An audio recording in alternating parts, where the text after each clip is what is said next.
What's going on, everybody? We are going to do a quick video on physics, and we're talking about observers. And in physics, what an observer means is basically that we can take a measurement of a particle.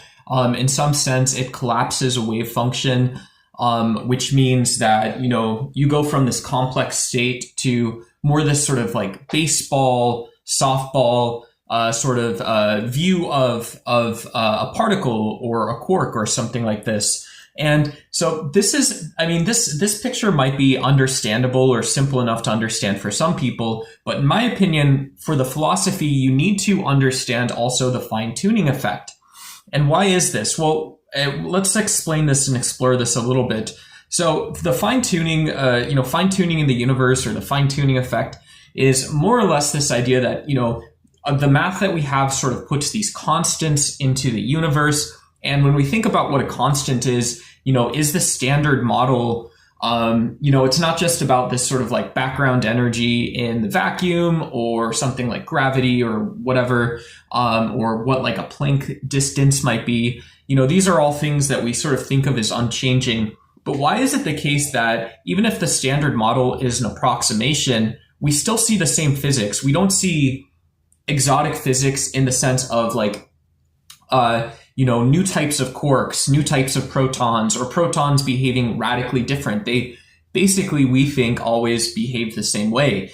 And so this is fascinating. If we think of, fine tuning as the way I do it is almost this like pressure from just existence, in a more strict sort of physicalist, or phenomenal sense, it's almost like, because there is this stuff that just exists as it exists, and not much else is relevant other than just, the cosmos exists as it is, after those first few seconds of the universe, away from a black hole, not inside of a black hole.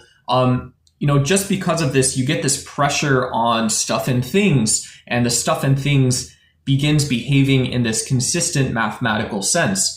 And so why is this relevant for the observer in physics? And we can start seeing the picture becomes a little more clear. Observers don't see new forms of protons, we don't think, or maybe they do and it's not that relevant, or they don't see new types of quarks, or if they do, maybe it's not relevant, or maybe it's very relevant. And so what observers actually do is observe fine-tuning. They don't observe forms of things outside of fine-tuning.